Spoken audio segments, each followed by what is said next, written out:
ਸਤਿ ਸ਼੍ਰੀ ਅਕਾਲ, ਸਵਾਗਤ ਹੈ ਸਾਰੇ ਹੀ ਦਰਸ਼ਕਾਂ ਦਾ। ਪੰਜਾਬ ਇਸ ਵੇਲੇ ਵੇਖ ਰਹੇ ਹੋ ਤੁਸੀਂ ਤੇ ਮੈਂ ਹਾਂ ਗਗਨਦੀਪ ਸਿੰਘ ਲੈ ਕੇ ਹਾਜ਼ਰ ਹਾਂ ਪੰਜਾਬ ਪੰਜਾਬੀ ਅਤੇ ਨਾਲ ਜੁੜੀਆਂ ਖਾਸ ਅਪਡੇਟਸ। ਸਭ ਤੋਂ ਪਹਿਲਾਂ ਸਿੱਧਾ ਰੁਖ ਕਿਸਾਨੀ ਅੰਦੋਲਨ ਦੇ ਤਹਿਤ ਗਾਜ਼ੀਪੁਰ ਬਾਰਡਰ ਤੇ ਵੱਲ ਕਰਾਂਗੇ। ਗਾਜ਼ੀਪੁਰ ਬਾਰਡਰ ਤੇ ਉੱਤੇ ਕਿਸਾਨ ਜਥੇਬੰਦੀਆਂ ਦੇ ਵੱਡੇ ਆਗੂਆਂ ਦੇ ਵੱਲੋਂ ਪ੍ਰੈਸ ਕਾਨਫਰੰਸ ਕੀਤੀ ਗਈ ਹੈ, ਜਿਸ ਪ੍ਰੈਸ ਕਾਨਫਰੰਸ ਦੇ ਵਿੱਚ ਰਾਕੇਸ਼ ਟਕੈਤ ਦੇ ਸਮੇਤ बलवीर सिंह राजेवाल दर्शनपाल ਦੇ ਸਮੇਤ ਵੱਡੇ ਕਿਸਾਨ ਆਗੂ ਮੌਜੂਦ ਰਹੇ ਨੇ, ਜਿਨ੍ਹਾਂ ਨੇ ਪ੍ਰੈਸ ਕਾਨਫਰੰਸ ਦੇ ਦੌਰਾਨ ਖਾਸ ਤੌਰ ਤੇ ਉੱਤੇ ਚਰਚਾਵਾਂ ਕੀਤੀਆਂ ਨੇ।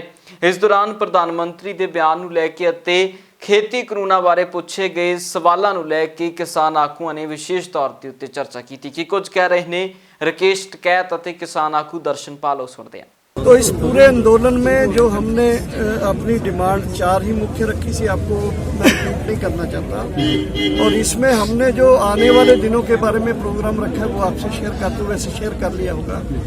उसमें यह है कि 14 तारीख को हम पूरे देश में वो हमारे 230 के करीब किसान जो शहीद हुए हैं और जो पुलवामा में सरकार की गलतियों के कारण जो शहीद हुए जवान हैं, किसान और जवान को श्रद्धांजलि देने के लिए पूरे देश में गांव और शहरों में 14 तारीख को मशाल जुलूस और कैंडल मार्च जो है वो किए जाएंगे 7 बजे से लेकर 8 बजे तक। 16 तारीख को पूरे देश में अपने सर छोटू राम जी की याद में पूरा दिन जो है उनको जिला स्तर में और तहसील स्तर में, ब्लॉक स्तर में मीटिंग्स करके बड़ी बड़ी हरियाणा के थे वो, उन्होंने किसानों के लिए बहुत योगदान किया, उनकी ज़िंदगी के बारे में और उन्होंने जो कंट्रीब्यूट किया किसानों के बारे में, उसके लिए बड़ी बड़ी मीटिंग्स की जाएंगी। 18 तारीख को दोपहर 12 बजे से लेकर शाम 3 बजे 4 घंटे के लिए पूरे देश में रेल का चक्का जाम किया जाएगा। और इसके साथ ही आप जैसे जानते हो कि पूरे दिल्ली के इर्द गिर्द चारों तरफ बड़ी बड़ी किसान पंचायतें हो रही हैं जो लगातार जारी हैं। कल भी करनाल के इंद्री में है, कल होके हटी है बहादुरगढ़ में और बेलारी में। तो ये किसान पंचायतों के जरिए हम जनता का दबाव संघर्ष सरकार के ऊपर और ये धरने हैं उनको बढ़ाते हुए सरकार के ऊपर ये दबाव डाल रहे हैं कि हमारी डिमांड्स को जल्दी से जल्दी माने। इनकी बात से सहमत है। 4-5 दिन के जो प्रोग्राम 23 तारीख तक के बन रहे हैं, कई मीटिंगों के हैं, कई जाम के हैं, वो संपूर्ण रूप से सहमत है और मोर्चे को मजबूती से चलाते रहे। और सरकार को अगर बात करनी है तो सरकार सिंघू बॉर्डर पे ही बात करेगी, जो उनकी लाइन पहले थी उसी लाइन से सरकार बात करे। हमारे इश्यू ये है कि 3 बिल वापसी हो, MSP पे कानून बने, स्वामीनाथन कमेटी की रिपोर्ट लागू हो, आगे कमेटी बन जाएगी, सरकार और किसान बैठ कर बातचीत करता रहेगा, ये मामले पहले से खत्म कर दो और फिर कमेटी बन जाएगी, बात करते रहेगी। आज जो बात हुई, आप लोगों ने कहा कि बीजेपी को वोट नहीं देना, मंच से भी कहा, नहीं हमने कहा, और इनको सबक सिखाना है, इस तरह की जो बातें कही, इनसे फिर आप कहते हैं कि ये खेत में जाल लग रहे, फोटो खिंचवा रहे अभी। हाँ। अभी आगे बहुत काम आऊंगा, अपना खेत में काम करो भाई अभी। और ये जो पैदल मार्च जो है, पैदल मार्च की आपने ये बात तो कही है, चलेगी ना, दिल्ली की तरफ लोग बढ़ेंगे। तो आप अभी नहीं, जब हम कहेंगे, ये आज नहीं, अभी नहीं। ਉਧਰ ਕਿਸਾਨਾਂ ਦੇ ਹੱਕ ਦੇ ਵਿੱਚ ਵੱਡੀ ਟਰੈਕਟਰ ਰੈਲੀ ਰਾਜਸਥਾਨ ਦੇ ਵਿੱਚ ਵੀ ਹੋਈ ਹੈ, ਜਿਸ ਟਰੈਕਟਰ ਰੈਲੀ ਦੇ ਦਰਮਿਆਨ ਕਾਂਗਰਸ ਦੇ ਵੱਡੇ ਆਗੂ ਰਾਹੁਲ ਗਾਂਧੀ ਦੇ ਵੱਲੋਂ ਇਸ ਟਰੈਕਟਰ ਰੈਲੀ ਨੂੰ ਸੰਬੋਧਨ ਕੀਤਾ ਗਿਆ। ਦੱਸਦੀ ਕਿ ਵੱਡੇ ਇਕੱਠ ਦੇ ਵਿੱਚ ਰਾਹੁਲ ਗਾਂਧੀ ਦੇ ਵੱਲੋਂ ਖੁਦ ਟਰੈਕਟਰ ਦੇ ਅੱਗੇ ਬੈਠ ਕੇ ਅਗਵਾਈ ਕੀਤੀ ਗਈ ਹੈ, ਜਿਸ ਦਰਮਿਆਨ ਰਾਹੁਲ ਗਾਂਧੀ ਨੇ ਕਿਸਾਨਾਂ ਨੂੰ ਇਕਜੁੱਟ ਰਹਿਣ ਦੇ ਸਮੇਤ ਇਹਨਾਂ ਖੇਤੀ ਕਾਨੂੰਨਾਂ ਦੇ ਨੁਕਸਾਨ ਗਿਣਵਾਏ ਨੇ। ਰਾਹੁਲ ਗਾਂਧੀ ਨੇ ਵੱਖੋ ਵੱਖਰੇ ਇਹਨਾਂ 3 ਬਿਆਨਾਂ ਦੇ ਅਤੇ ਵੱਖੋ ਵੱਖਰੇ 3 ਕਾਨੂੰਨਾਂ ਦੇ ਨੁਕਸਾਨ ਦੱਸੇ ਨੇ। ਰਿਪੀਟ, मैंने पार्लियामेंट में अपने भाषण में सिर्फ किसान की बात की। बजट पे भाषण था, मैंने कहा मैं बजट पे नहीं बोलूंगा, मुझे कोई फर्क नहीं पड़ता, मैं सिर्फ किसान के मुद्दे पे बोलूंगा। और मुझे उठा के पार्लियामेंट से बाहर फेंकना, फेंक तो मुझे कोई फर्क नहीं पड़ता। और फिर मैंने क्या किया, मैंने सांसद से कहा, देखिए भाई और बहनों, मैं अब 2004 से लोकसभा में हूं और मैंने एक बात देखी है, जब भी कोई शहीद होता है, जब भी किसी की मृत्यु होती है, चाहे वो सेना का हो, आंधी तूफान आए, कोई हमारे सांसद की मृत्यु होती है तो पार्लियामेंट, पूरा का पूरा पार्लियामेंट 2 मिनट मौन खड़ा होता है। और मैंने एक बात देखी, हमारे 200 किसान शहीद हुए, मगर पार्लियामेंट हाउस, लोकसभा और राज्यसभा में 2 मिनट के लिए सांसद मौन नहीं खड़े हुए। तो मैंने कहा ठीक है, नहीं हुआ तो मैंने कहा मैं अपने भाषण के बाद अकेले यहां 2 मिनट के लिए शांत खड़ा हो जाऊंगा किसानों का आदर करने के लिए। और जो भी मेरे साथ खड़ा होना चाहता है, और जो भी मेरे साथ खड़ा होना चाहता है, खड़ा हो जाए। और मैंने कहा चाहे वो किसी भी पार्टी का हो, मुझे कोई फर्क नहीं पड़ता। उधर पूरे मुल्क ਦੇ ਵਿੱਚ ਕਿਸਾਨ ਜਥੇਬੰਦੀਆਂ ਦੇ ਸੱਦਿਆਂ ਦੇ ਮੁਤਾਬਿਕ ਵੱਡੀਆਂ ਮਹਾ ਪੰਚਾਇਤਾਂ ਹੋ ਰਹੀਆਂ ਨੇ ਤੇ ਦੂਜੇ ਪਾਸੇ ਸਿਆਸੀ ਧਿਰਾਂ ਦੇ ਵੱਲੋਂ ਵੀ ਮਹਾ ਪੰਚਾਇਤਾਂ ਕੀਤੀਆਂ ਜਾ ਰਹੀਆਂ ਨੇ। ਇੱਕ ਪਾਸੇ ਜਿੱਥੇ ਉੱਤਰ ਪ੍ਰਦੇਸ਼ ਦੇ ਸਮੇਤ ਹਰਿਆਣੇ ਦੇ ਵਿੱਚ ਮਹਾ ਪੰਚਾਇਤਾਂ ਹੋਈਆਂ ਤੇ ਬੀਤੇ ਦਿਨੀ ਪੰਜਾਬ ਦੇ ਜਗਰਾਉਂ ਦੇ ਵਿੱਚ ਵੀ ਮਹਾ ਪੰਚਾਇਤ ਵੇਖਣ ਨੂੰ ਮਿਲੀ ਹੈ ਤੇ ਰਾਜਸਥਾਨ ਦੇ ਵਿੱਚ ਵੀ ਲਗਾਤਾਰ ਸਚਿਨ ਪਾਇਲਟ ਦੀ ਅਗਵਾਈ ਦੇ ਵਿੱਚ ਕਈ ਮਹਾ ਪੰਚਾਇਤਾਂ ਸਿਆਸੀ ਤੌਰ ਦੇ ਉੱਤੇ ਵੀ ਵੇਖਣ ਨੂੰ ਮਿਲੀਆਂ ਨੇ। ਤੇ ਉਧਰ ਰਾਹੁਲ ਗਾਂਧੀ ਵੀ ਬੀਤੇ ਦਿਨੀ ਰਾਜਸਥਾਨ ਦੇ ਵਿੱਚ ਕਿਸਾਨਾਂ ਦੀ ਟਰੈਕਟਰ ਰੈਲੀ ਨੂੰ ਸੰਬੋਧਨ ਕਰਦੇ ਵਿਖਾਈ ਦਿੱਤੇ ਨੇ, ਜਿਸ ਮੌਕੇ ਦੇ ਉੱਤੇ ਟਰੈਕਟਰ ਰੈਲੀ ਦੀ ਅਗਵਾਈ ਵੀ ਖੁਦ ਰਾਹੁਲ ਗਾਂਧੀ ਦੇ ਵੱਲੋਂ ਕੀਤੀ ਗਈ ਹੈ।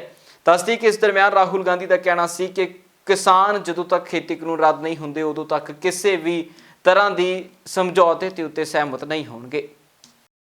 अब मैं कह रहा हूं, ये जो 3 कानून बनाए जा रहे हैं, ये हिंदुस्तान के सबसे बड़े बिजनेस को हिंदुस्तान के 40% जनता से छीनने का काम किया जा रहा है और देश को नुकसान होने वाला है। और इसीलिए यह सिर्फ किसान की जिम्मेदारी नहीं है, यह सिर्फ किसान की जिम्मेदारी नहीं है, यह मजदूर की जिम्मेदारी है, यह हर युवा की जिम्मेदारी है, यह छोटे व्यापारियों की जिम्मेदारी है, यह सबकी पूरे हिंदुस्तान की जिम्मेदारी है। भाई और बहनों, यह किसी एक उद्योगपति का बिजनेस नहीं है, यह जो बिजनेस है कृषि का बिजनेस है, यह भारत माता का बिजनेस है।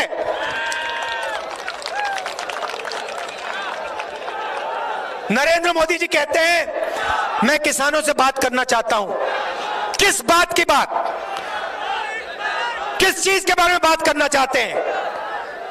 आप कानून वापस लीजिए और देश का हर एक किसान आपसे बात करेगा। आप किसान के घर में डाका डाल रहे हो, आप उससे चोरी करने की कोशिश कर रहे हो, आप जो उसका है उससे छीन कर हम दो हमारे दो को देने की कोशिश कर रहे हो, और फिर आप कहते हो किसानों से मैं बात करने को तैयार हूं।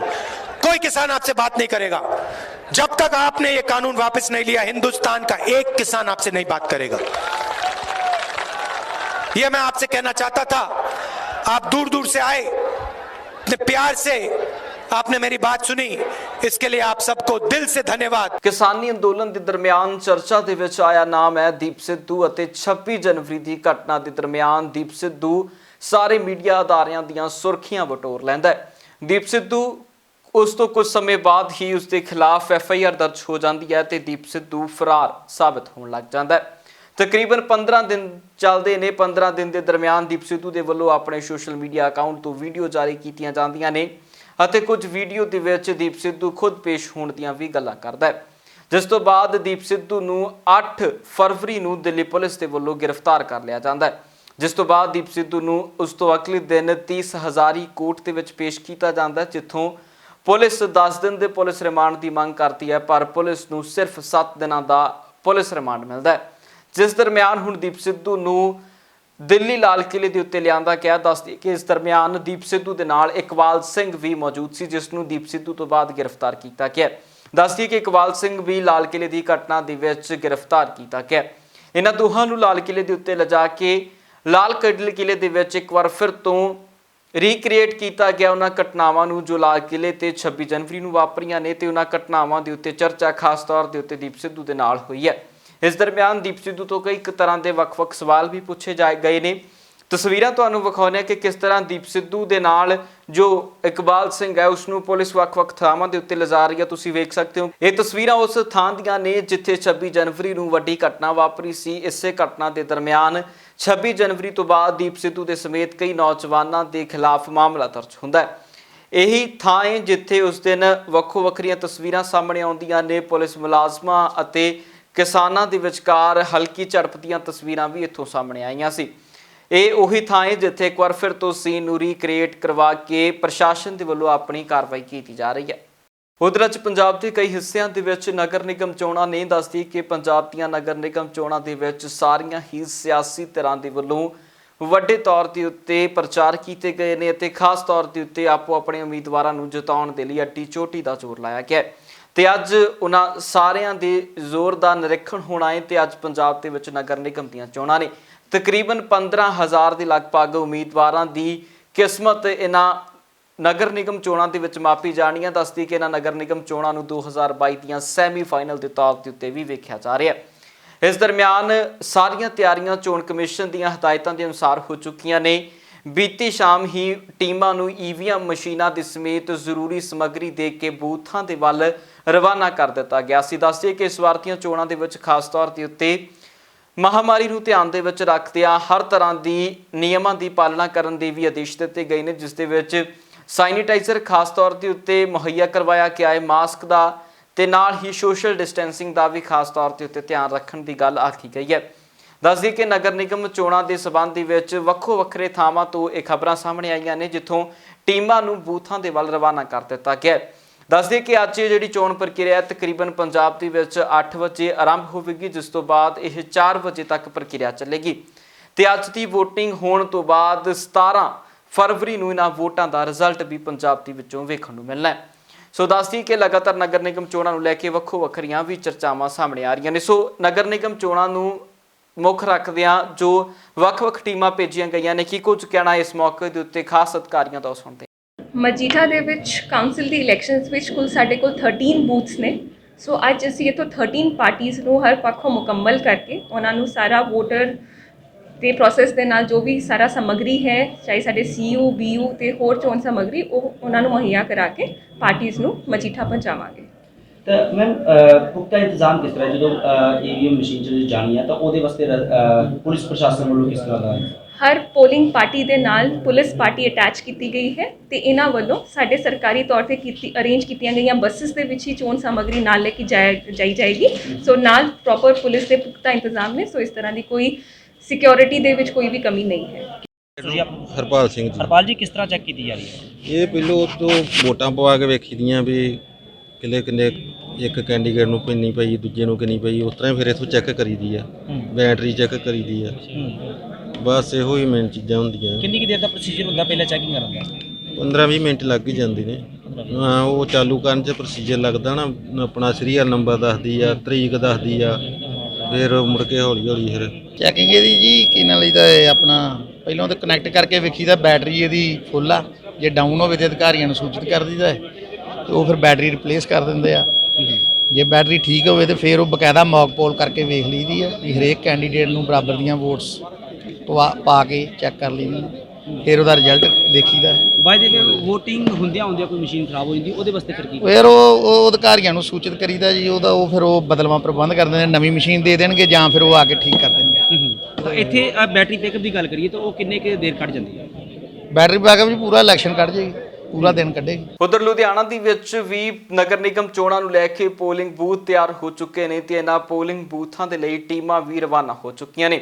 ਇਹਨਾਂ ਟੀਮਾਂ ਨੂੰ ਵੀ EVM ਮਸ਼ੀਨਾਂ ਦੇ ਸਮੇਤ COVID-19 ਦੇ ਚੱਲਦਿਆਂ ਹਰ ਇੱਕ ਤਰ੍ਹਾਂ ਦੀ ਸਮੱਗਰੀ ਜਿਸ ਦੀ ਜ਼ਰੂਰਤ ਇਹਨਾਂ ਚੋਣਾਂ ਦੇ ਵਿੱਚ ਪੈਣੀ ਹੈ, ਉਸ ਦੇ ਨਾਲ ਹੀ ਸੈਨੀਟਾਈਜ਼ਰ, ਮਾਸਕ ਅਤੇ ਸੋਸ਼ਲ ਡਿਸਟੈਂਸਿੰਗ ਦੀਆਂ ਹਦਾਇਤਾਂ ਦੇ ਕੇ ਭੇਜਿਆ ਗਿਆ ਤਾਂ ਜੋ ਮਹਾਮਾਰੀ ਤੋਂ ਵੀ ਆਮ ਲੋਕਾਂ ਦਾ ਬਚਾਅ ਹੋ ਸਕੇ। ਦੱਸਦੀ ਕਿ ਲੁਧਿਆਣਾ ਸ਼ਹਿਰ ਦੇ ਵਿੱਚ ਵੀ ਨਗਰ ਨਿਗਮ ਦੀਆਂ ਚੋਣਾਂ ਨੇ। ਲੁਧਿਆਣੇ ਦੇ ਵਿੱਚ 114 ਵਾਰਡਾਂ ਦੇ ਲਈ 258 ਪੋਲਿੰਗ ਬੂਥ ਲਗਾਏ ਗਏ ਨੇ, ਜਿਨ੍ਹਾਂ ਪੋਲਿੰਗ ਬੂਥਾਂ ਦੇ ਉੱਤੇ ਟੀਮਾਂ ਭੇਜ ਦਿੱਤੀਆਂ ਗਈਆਂ ਨੇ। ਦੱਸ ਦਈਏ ਕਿ ਇਹ ਚੋਣ ਪ੍ਰਕਿਰਿਆ ਸਵੇਰੇ 8 ਵਜੇ ਸ਼ੁਰੂ ਹੋਣੀ ਹੈ ਤੇ 4 ਵਜੇ ਤੱਕ ਇਹ ਚੋਣ ਪ੍ਰਕਿਰਿਆ ਚੱਲੇਗੀ, ਜਿਸ ਤੋਂ ਬਾਅਦ ਇਸ ਦੀ ਸਮਾਪਤੀ ਹੋ ਜਾਏਗੀ ਅਤੇ ਉਸ ਤੋਂ ਬਾਅਦ 17 फरवरी ਨੂੰ ਇਹਨਾਂ ਸਾਰੀਆਂ ਹੀ वोटिंग ਦਾ रिजल्ट आवेगा।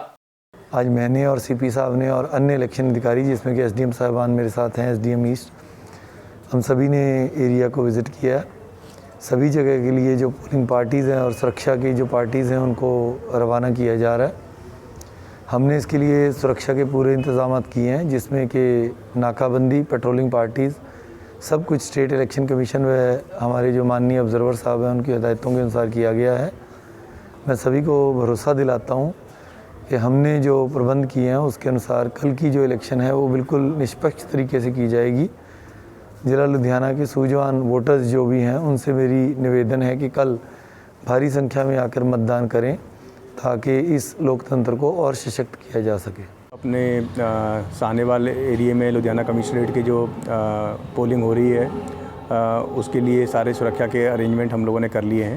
पुलिस की डिफरेंट टीम्स बना के नाके लगाए गए हैं, इंटर डिस्ट्रिक्ट नाकेबंदी भी की जा रही है और साथ में पेट्रोलिंग पार्टियां हैं वो भी इलाके पे अपनी नज़र रखे हुए हैं और हमें पूरी आशा है कि जो पोलिंग है वो शांतिपूर्वक ढंग से संपन्न होगी। उधर भलके पंजाब ਦੇ ਵਿੱਚ ਨਗਰ ਨਿਗਮ ਦੀਆਂ ਚੋਣਾਂ ਨੇ। ਨਗਰ ਨਿਗਮ ਚੋਣਾਂ ਦੇ ਦਰਮਿਆਨ ਵਰਤੀਆਂ ਜਾਣ ਵਾਲੀਆਂ ਈਵੀਐਮ ਮਸ਼ੀਨਾਂ ਦੇ ਸਮੇਤ ਚੋਣ ਸਮੱਗਰੀ ਦੇ ਕੇ ਟੀਮਾਂ ਨੂੰ ਪੋਲਿੰਗ ਬੂਥਾਂ ਦੇ ਵੱਲ ਰਵਾਨਾ ਕਰ ਦਿੱਤਾ ਗਿਆ ਹੈ। ਦੱਸਦੀ ਕਿ ਵੱਖ-ਵੱਖ ਸ਼ਹਿਰਾਂ ਦੇ ਵਿੱਚੋਂ ਇਹ ਤਸਵੀਰਾਂ ਸਾਹਮਣੇ ਆਈਆਂ ਨੇ। ਪੋਲਿੰਗ ਏਜੰਟਾਂ ਨੂੰ ਉਹਨਾਂ ਦੀ ਪੋਲਿੰਗ ਸਮੱਗਰੀ ਦੇ ਕੇ ਭੇਜ ਦਿੱਤਾ ਗਿਆ ਹੈ ਤੇ ਪੋਲਿੰਗ ਬੂਥਾਂ ਦੇ ਉੱਤੇ ਇਹਨਾਂ ਦੀ ਹੁਣ ਵੱਖੋ ਵੱਖਰਾ ਜਗ੍ਹਾ ਦੇ ਉੱਤੇ ਡਿਊਟੀ ਲੱਗ ਚੁੱਕੀ ਹੈ। ਇਹਨਾਂ ਦੇ ਕੋਲ ਈਵੀਐਮ ਮਸ਼ੀਨਾਂ ਨੇ, ਉਹਨਾਂ ਦੀ ਟ੍ਰੇਨਿੰਗ ਹੋ ਚੁੱਕੀਆਂ, ਉਹ ਚੈੱਕ ਹੋ ਚੁੱਕੀਆਂ ਨੇ ਤੇ ਹੁਣ ਭਲਕੇ ਪੰਜਾਬ ਦੇ ਵਿੱਚ ਨਗਰ ਨਿਗਮ ਦੀਆਂ ਚੋਣਾਂ ਹੋਣੀਆਂ ਨੇ। ਅੱਜ 13 ਤਰੀਕ ਨੂੰ ਪੋਲਿੰਗ ਪਾਰਟੀਜ਼ ਦਾ ਡਿਸਪੈਚ ਹੋਏਗਾ, ਉਹ ਰਵਾਨਾ ਹੋਣਗੀਆਂ ਆਪਣੇ ਆਪਣੇ ਪੋਲਿੰਗ ਬੂਥਸ ਵੱਲ। ਪੋਲਿੰਗ ਪਾਰਟੀਜ਼ ਨਿਰਧਾਰਿਤ ਹੋ ਚੁੱਕੀਆਂ ਨੇ। ਉਹਨਾਂ ਨੂੰ ਇੱਥੇ ਜਿੱਥੇ ਆਪਣਾ ਸੰਧੂਪਤੀ ਸਕੂਲ ਹੈ, ਸਟਰੋਂਗ ਰੂਮ ਇੱਥੇ ਸਥਿਤ ਹੈਗਾ, ਇੱਥੋਂ ਉਹਨਾਂ ਨੂੰ ਜਿਹੜੀ ਵੀ ਪੋਲਿੰਗ ਪਾਰਟੀਜ਼ ਨੂੰ ਸਮੱਗਰੀ ਚਾਹੀਦੀ ਹੈ ਉਹਦੇ ਕਿੱਟ ਬੈਗਸ ਬਣਾਏ ਗਏ ਨੇ।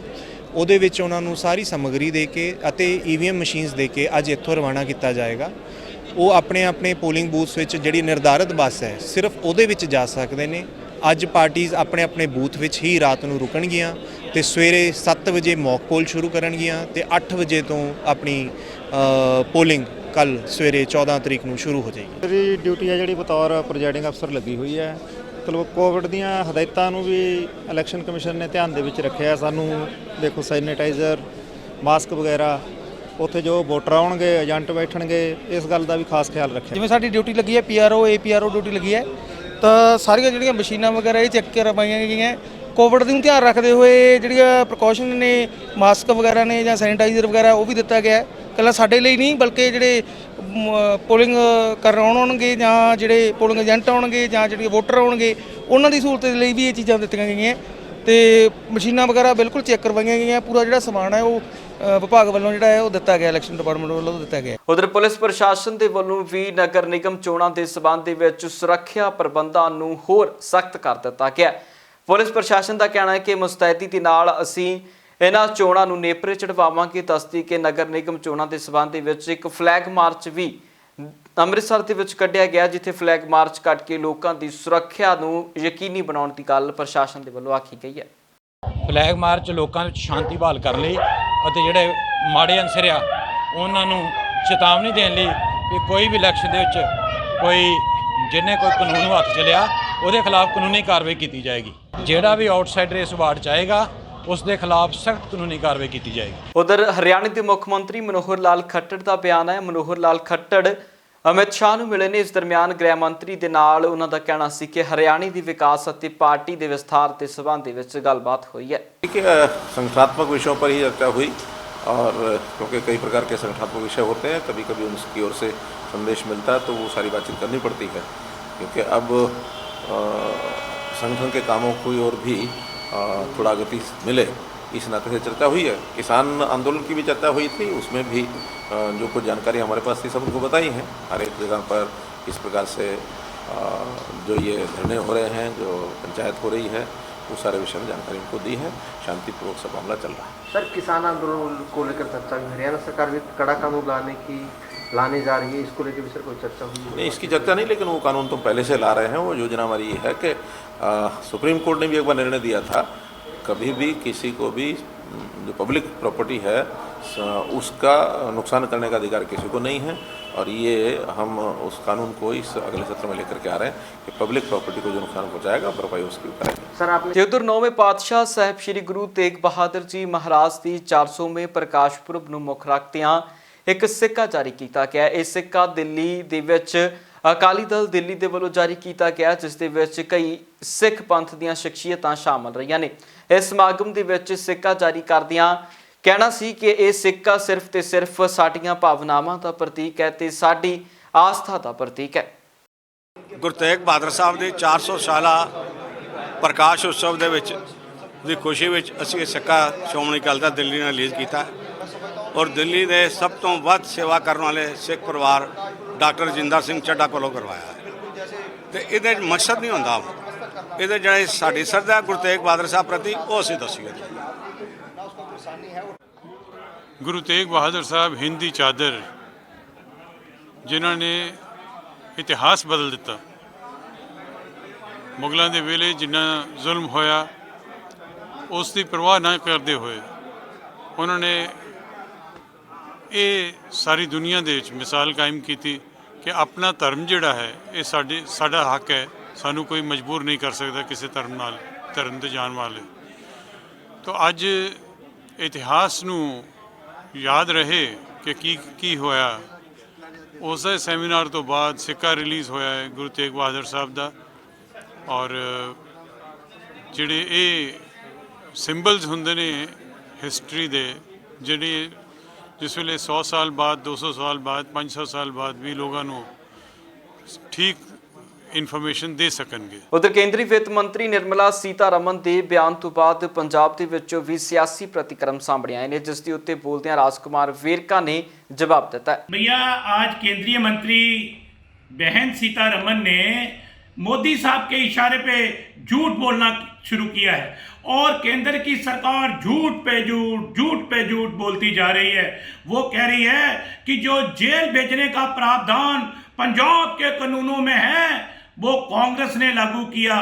वो भूल गए ये मोदी साहब के प्रेशर के हेठ प्रकाश सिंह बादल ने ये कानून देश में नहीं पंजाब में जो बनाए थे वो प्रकाश सिंह बादल के कानून है, जिसका इल्जाम आप हमारे ऊपर लगा रहे हो वो अकाली दल की सरकार द्वारा बनाए गए कानून है।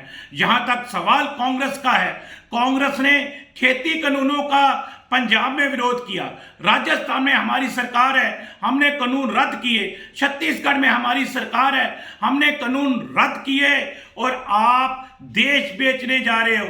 आप डिफेंस को भी नहीं छोड़ रहे, 74% प्राइवेट लोगों के हाथों में देश की सुरक्षा भी बेचने जा रहे हो। रेलवे आपने बेच दी, तेल कंपनियां आपने बेच दी, सारा देश आप बेचने जा रहे हो। ये संभल के रहो, ये देश वालों जागते रहो, जागो, वरना तुम्हारी दास्तां भी ना होंगी। दास्तानों में झूठ बंद करो मोदी जी। ਉਧਰ ਨਗਰ ਨਿਗਮ ਚੋਣਾਂ ਤੋਂ ਪਹਿਲਾਂ ਹੀ ਪੰਜਾਬ ਦੇ ਵਿੱਚ ਜਾਲੀ ਵੋਟਾਂ ਦਾ ਵੀ ਮਾਮਲਾ ਸਾਹਮਣੇ ਆਇਆ, ਜਿਸ ਨੂੰ ਲੈ ਕੇ ਇੱਕ ਪਾਸੇ ਕਾਂਗਰਸ ਦੇ ਯੂਥ ਪ੍ਰਧਾਨ ਵਰਿੰਦਰ ਢਿੱਲੋਂ ਦੇ ਵੱਲੋਂ ਪ੍ਰੈਸ ਕਾਨਫਰੰਸ ਕੀਤੀ ਜਾਂਦੀ ਹੈ, ਉਧਰ ਅਕਾਲੀ ਦਲ ਦੇ ਵੱਲੋਂ ਵੀ ਦੋਸ਼ਾਂ ਦੇ ਉੱਤੇ ਪ੍ਰਤੀਕਿਰਿਆ ਦਿੰਦਿਆਂ ਪ੍ਰੈਸ ਕਾਨਫਰੰਸ ਕੀਤੀ ਜਾਂਦੀ ਹੈ, ਜਿਸ ਦਾ ਜਵਾਬ ਖੁਦ ਦਲਜੀਤ ਚੀਮਾ ਦਿੰਦੇ ਨੇ। ਕਿ ਕੁਝ ਇਹਨਾਂ ਦੋਹਾਂ ਦੇ ਆਮੋ ਸਾਹਮਣੇ ਹੋਣ ਦੀ ਚਰਚਾ ਉਹ ਸੁਣਦੇ ਆ ਵਰਿੰਦਰ ਢਿੱਲੋਂ ਅਤੇ ਦਲਜੀਤ ਚੀਮਾ ਦੀ ਜ਼ੁਬਾਨੀ। ਆ ਦੇਖੋ ਆ ਹੈਗਾ 21 ਨੰਬਰ 20 ਨੰਬਰ ਬਣਿਆ ਜੀ, 20 ਨੰਬਰ ਬਣਿਆ, ਆ ਵਿਚਕਾਰਲਾ 21 ਨੰਬਰ, ਆ 22 ਨੰਬਰ, ਠੀਕ ਆ ਜੀ। ਆ ਵੇਖੋ 20 ਦੀਆਂ ਵੀ ਵੋਟਾਂ ਆ ਗਈਆਂ, 22 ਦੀਆਂ ਵੀ ਆ ਗਈਆਂ, 21 ਨੰਬਰ 'ਚ ਨਹੀਂ ਪਤਾ ਕਿਹੜੇ ਵਾਸੀ ਰਹਿ ਰਹੇ ਇੱਥੇ, ਪਤਾ ਨਹੀਂ ਕਿਸ ਹਿਸਾਬ ਨਾਲ ਰਹਿ ਰਹੇ, ਤੰਬੂ ਲਾ ਕੇ ਰਹਿ ਰਹੇ ਕਿ ਮੋਰਚਾ ਲਾ ਕੇ ਰਹਿ ਰਹੇ ਕਿ ਕਿਵੇਂ ਰਹਿ ਰਹੇ, ਲੇਕਿਨ ਇਹ ਵੋਟਾਂ ਬੜੀਆਂ ਹੋਈਆਂ। ਕਿੰਨੀਆਂ ਵੋਟਾਂ ਨੇ ਜੀ? ਇਹ ਵੋਟਾਂ ਇਹ ਤੁਹਾਨੂੰ ਮੈਂ ਦਿਖਾ ਰਿਹਾ, ਇਹ 4 ਇਹ ਆ, ਇਹ ਕਰਕੇ ਤਕਰੀਬਨ 250 ਵੋਟ ਆ ਕੱਲੇ ਇੱਕ ਕਾਲੋਨੀ ਦੀ। ਆ ਦਿਖਾਓ ਹੋਰ ਵੋਟਾਂ ਖਾਲੀ ਪਲਾਟਾਂ ਦੀ, ਖਾਲੀ ਪਲਾਟਾਂ ਦੀ ਤੁਹਾਨੂੰ ਦੱਸ ਰਹੇ, ਖਾਲੀ ਪਲਾਟਾਂ ਦੀ ਤੁਹਾਨੂੰ ਇਸ ਕਰਕੇ ਦੱਸ ਰਹੇ ਆ। ਇੱਕ ਮਹੱਲੇ ਦੀਆਂ ਇੰਨੀਆਂ ਨਿਕਲੀਆਂ ਨੇ ਜੇ ਤਾਂ ਆ ਤੁਸੀਂ ਕੱਲੀ ਵੋਟ ਵੈਰੀਫਾਈ ਕਰ ਸਕਦੇ ਜੇ। ਆ 107 ਨੰਬਰ ਮਕਾਨ, 2 ਨੰਬਰ ਮਕਾਨ, 27 ਨੰਬਰ ਮਕਾਨ, 3 ਨੰਬਰ ਮਕਾਨ, 5 ਨੰਬਰ ਮਕਾਨ, 103 ਨੰਬਰ ਮਕਾਨ, 193 ਨੰਬਰ ਮਕਾਨ, ਆ ਜਿੰਨੇ ਮਕਾਨ ਮੈਂ ਤੁਹਾਨੂੰ ਦੱਸ ਰਿਹਾ ਆ ਸਾਰੇ ਤੁਸੀਂ ਵੇਖ ਸਕਦੇ ਜੇ। ਇਹ ਸਾਰੇ ਮਕਾਨਾਂ ਨੂੰ ਤੁਸੀਂ ਕੱਲੀ ਕੱਲੀ ਜਾ ਕੇ ਵੈਰੀਫਾਈ ਕਰ ਲਓ। ਆਹ ਮਕਾਨ ਦਾ ਨੰਬਰ ਹੀ ਬਹੁਤ ਵਧੀਆ 0 ਨੰਬਰ ਮਕਾਨ, ਇਹ ਤਾਂ ਸਾਨੂੰ ਲੱਭ ਹੀ ਨਹੀਂ ਰਿਹਾ ਵੀ ਇਹ 0 ਨੰਬਰ ਹੈ ਕਿੱਥੇ। ਚਲੋ ਇਹ ਕਹਿਣਗੇ ਟੈਕਨੀਕਲ ਐਰਰ ਹੋ ਗਿਆ, ਇਹ ਹੋ ਗਿਆ, ਕਈ ਕੁਛ ਕਹਿਣਗੇ। ਕਹਿਣ ਦਾ ਇਹ ਭਾਵ ਆ ਕੱਲ ਜਿਹੜਾ ਮੁੱਦਾ ਬਣਿਆ ਸੀ ਉਹ ਇਹ ਬਣਿਆ ਸੀ ਜਿਹੜੇ ਬੰਦੇ ਰਹਿ ਨਹੀਂ ਰਹੇ ਔਰ ਜਿਹੜੇ ਬੰਦੇ ਉੱਥੋਂ ਸ਼ਿਫਟ ਕਰ ਚੁੱਕੇ ਆ ਉਹ ਜਾਲੀ ਵੋਟਾਂ ਉਹਨਾਂ ਨੂੰ ਕਟਾਇਆ ਜਾਵੇ। ਇਤਰਾਜ਼ ਟਾਈਮ ਸਿਰ ਗਏ, ਸਾਰਾ ਕੁਝ ਟਾਈਮ ਸਿਰ ਹੋਇਆ। BLO ਦੀ ਰਿਪੋਰਟ ਵੀ ਬਣੀ, ਸਾਨੂੰ ਇਹ ਕਹਿ ਦਿੱਤਾ ਗਿਆ ਵੀ ਹਾਂ ਉਹ ਬੰਦੇ ਉੱਥੇ ਨਹੀਂ ਹੈਗੇ। BLO ਤੋਂ ਵੀ ਵੈਰੀਫਾਈ ਕੀਤਾ ਗਿਆ, BLO ਆਪਣਾ ਕੱਲੇ ਘਰ ਜਾ ਕੇ ਵੈਰੀਫਾਈ ਕਰਾਇਆ। ਇਹ ਜਿਹੜੀਆਂ ਹੱਥ ਪਰਚੀਆਂ ਜਿਹੜੀਆਂ ਦਿਖਾਈ ਜਾਂਦੀਆਂ ਉਹ ਤਾਂ ਕਾਂਗਰਸ ਦੀਆਂ ਉੱਤੇ ਚੋਣ ਨਿਸ਼ਾਨ ਬਣੇ ਹੋਏ ਤੇ ਬਲੇਮ ਅਕਾਲੀ ਦਲ ਤੇ ਲਾਈ ਜਾਂਦੇ ਆ। ਆਬਜੈਕਸ਼ਨ ਦੀ ਗੱਲ ਕੀਤੀ, ਉਹ ਕਹਿੰਦੇ 16 ਦਸੰਬਰ ਨੂੰ ਜਿਹੜਾ ਹੈਗਾ ਸੀ ਆਬਜੈਕਸ਼ਨ ਵੀ ਲਗਾਇਆ ਸੀਗਾ, ਉਹਦੇ ਬਾਵਜੂਦ ਉਹ ਵੋਟਾਂ ਬਣਾਈਆਂ ਗਈਆਂ ਤੇ ਉਹ ਮਿਲੀ ਭੁਗਤ ਕਿਤੇ ਨਾ ਕਿਤੇ ਕਰ ਜੇ ਆਬਜੈਕਸ਼ਨ ਓਵਰਰੂਲ ਕਰ ਦਿੱਤਾ ਰਿਟਰਨਿੰਗ ਅਫਸਰ ਨੇ ਤੇ ਉਹਦੇ 'ਚ ਇਹਨਾਂ ਨੂੰ ਚੈਲੰਜ ਕਰਨਾ ਇਲੈਕਸ਼ਨ ਕਮਿਸ਼ਨ ਕੋਲ ਚਲੇ ਜਾ। ਇਹਨਾਂ ਨੇ ਕੀ ਇੱਥੇ ਗੰਦ ਪਾਇਆ ਇਲੈਕਸ਼ਨਾਂ ਦੇ ਵਿੱਚ, ਇਹ ਚਾਹੁੰਦੇ ਸੀ ਕਿ ਜਿੰਨੀਆਂ ਸਾਡੇ ਵੋਟਾਂ ਖਿਲਾਫ ਹੈ ਕਿਸੇ ਵਾਰਡ 'ਚ ਉਹ ਉੱਥੋਂ ਚੁੱਕ ਕੇ ਤੇ ਜਿਹੜੇ ਮਰਜ਼ੀ ਵਾਰਡ 'ਚ ਪਾਉਣ। ਇਹਨਾਂ ਨੂੰ ਮੈਂ ਨਾਲ ਲੈ ਕੇ ਚੱਲਦਾ। ਕੁਸ਼ਟ ਆਸ਼ਰਮ ਵਾਲੇ ਵਿਚਾਰੇ ਰੋਗੀ ਹੈ ਸਾਰੇ, ਕਿੰਨੀਆਂ ਉਹਨਾਂ ਦੀਆਂ ਜ਼ਿੰਦਗੀ ਦੀਆਂ ਮੁਸ਼ਕਲ ਹਾਲਾਤਾਂ ਦੇ ਵਿੱਚ ਰਹਿੰਦੇ ਆ। ਉਹ 7 ਨੰਬਰ ਵਾਰਡ ਦੇ ਬਿਲਕੁਲ ਇੱਕ ਕਾਰਨਰ 'ਤੇ ਆ, ਉਸ ਤੋਂ ਅੱਗੇ ਨਹਿਰ ਹੈ। ਉਹਨਾਂ ਨੂੰ ਉੱਥੋਂ ਚੁੱਕ ਕੇ ਲਿਆ ਕੇ ਸਾਰਿਆਂ ਨੂੰ ਤੇ ਇਹਨਾਂ ਨੇ ਇਹ 6 ਨੰਬਰ ਵਾਰਡ 'ਚ ਪਾਇਆ ਜਾਂ 7 ਨੰਬਰ ਵਾਰਡ 'ਚ ਪਾਤਾ, ਪਹਿਲਾਂ 6 ਨੰਬਰ ਵਾਰਡ 'ਚ ਸੀਗੇ। ਤੁਸੀਂ ਤਾਂ ਇਹੋ ਜਿਹੇ ਲੋਕੀ ਜਿਹੜੇ ਵਿਚਾਰੇ ਜਿਨ੍ਹਾਂ ਦੇ ਹਿਊਮਨਿਟੇਰੀਅਨ ਬੇਸਿਸ ਦੇ ਨਾਲ ਤੁਹਾਨੂੰ ਹਮਦਰਦੀ ਕਰਨੀ ਚਾਹੀਦੀ ਆ, ਉਹਨਾਂ ਲੋਕਾਂ ਨੂੰ ਨਹੀਂ ਬਖਸ਼ਿਆ ਵੀ ਚਲੋ ਉਹਨਾਂ ਦਾ ਮਹੱਲੇ ਦਾ ਕੌਂਸਲਰ ਹੋਵੇ, ਰੋਜ਼ ਉਹਨਾਂ ਨੂੰ 50 ਵਾਰੀ ਲੋੜ ਪੈਂਦੀ ਹੈ, ਕਈ ਉਹਨਾਂ ਦੀਆਂ ਮੁਸ਼ਕਲਾਂ ਨੇ, ਉਹ ਵਿਚਾਰੇ ਨੇੜੇ ਉਹਨੂੰ ਅਪਰੋਚ ਕਰ ਸਕਦੇ ਆ। ਹੁਣ ਉਹ ਆਪਣਾ ਵਾਰਡ ਲੰਘ ਕੇ ਤੇ ਦੂਜੇ ਵਾਰਡ 'ਚ ਜਾ ਕੇ ਵਿਚਾਰੇ ਕਿੱਥੋਂ ਚੱਲਣ ਜੋਗੇ ਵੀ ਨਹੀਂ ਬਹੁਤੇ ਬੰਦੇ ਉਹਨਾਂ ਦੇ ਵਿੱਚੋਂ। ਉਧਰ ਰਾਜਸਥਾਨ ਤੋਂ ਕਾਂਗਰਸ ਦੇ ਵੱਡੇ ਆਗੂ ਸਚਿਨ ਪਾਇਲਟ ਦੇ ਵੱਲੋਂ ਵੀ ਵੱਡੀਆਂ ਮਹਾਂ ਪੰਚਾਇਤਾਂ ਰਾਜਸਥਾਨ ਦੇ ਵਿੱਚ ਕੀਤੀਆਂ ਜਾ ਰਹੀਆਂ ਨੇ ਤਾਂ ਜੋ ਕਿਸਾਨੀ ਅੰਦੋਲਨ ਨੂੰ ਹੋਰ ਮਜ਼ਬੂਤ ਕੀਤਾ ਜਾ ਸਕੇ, ਜਿਸ ਦੇ ਚੱਲਦਿਆਂ ਸਚਿਨ ਪਾਇਲਟ ਵੱਡੇ ਇਕੱਠਾਂ ਦੇ ਵਿੱਚ ਨਜ਼ਰ ਆਉਂਦੇ ਨੇ ਅਤੇ ਇਸੇ ਦਰਮਿਆਨ ਸਚਿਨ ਪਾਇਲਟ ਨੇ किसानी आंदोलन का पूर्ण समर्थन करने की गल आखी है। देश का किसान एकजुट है, छत्तीस कौम का लोग एकजुट है और आपके नेतृत्व में पूरी कांग्रेस पार्टी किसानों के साथ खड़े होकर केंद्र की सरकार को झुकाकर मानेगी। इस संकल्प जगह को आजाना है। मैं पूरे राहुल गांधी जी का स्वागत करता हूँ और आप सबके तादाद में आपका बहुत बहुत धन्यवाद करता हूँ। जय हिंद। पंजाब इस वेले दे विच फिलहाल दे लिए ना ही फिर मुड़ हाजिर हुने आ नवीं ते ताज़ा अपडेट्स दे नाल। तद तक लिए मैनूं दिओ इजाजत। बहुत बहुत धन्यवाद।